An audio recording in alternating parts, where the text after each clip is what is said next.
Beetroot అంటే చాలా మంది అసలు ఇష్టపడరు. అందులోనూ ఫ్రై చేసామనుకోండి అసలే తినరు. అదే ఈ హల్వా చేసి పెట్టండి ఇంకా ఉందని అడిగి మరీ తింటారండి. చాలా టేస్టీగా ఉంటది.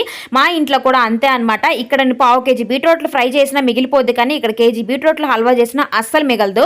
ఫస్ట్ అయితే కొంచెం నెయ్యి వేసి బాగా వేపేసుకొని దాంట్లోకి మంచిగా చిక్కటి పాలు యాడ్ చేసుకోండి. పాలలో నీళ్లు కలపకుండా కొంచెం మీగడున్న పాలని జస్ట్ బీట్రూట్ మునిగే వరకు పాలు వేసుకోండి. సన్నగా బీట్రూట్ తురుముకుంటే చాలా ఫాస్ట్‌గా మగ్గిపోతది. ఇక ఆ తర్వాత కొంచెం మగ్గిన తర్వాత నేను ఇక్కడ చక్కెర వేస్తున్నాను. మీరు చక్కెర వద్దనుకుంటే బెల్లం వేసుకోండి. పాలు వద్దనుకుంటే వాటర్ వేసుకుంటే సరిపోద్ది. లేదా కోవా కూడా మీరు వేసుకోవచ్చు. జస్ట్ ఈ ప్రాసెస్‌లో చేసామంటే చిక్కటి పాలు కాబట్టి కోవా వేయాల్సిన పనేమీ ఉండదు.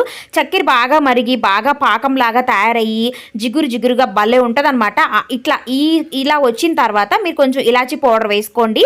అలాగే జీడిపప్పులు కానీ ఏ డ్రై ఫ్రూట్స్ ఉంటే ఆ డ్రై ఫ్రూట్స్ నేతిలో వేయించుకొని వేసుకోండి. నాకైతే అంత టైం కూడా ఇవ్వలేదనమాట. మా వాడైతే మా బుడ్డోడు అమ్మ అయిందాన్ని గోల పెడుతూ ఉన్నాడు.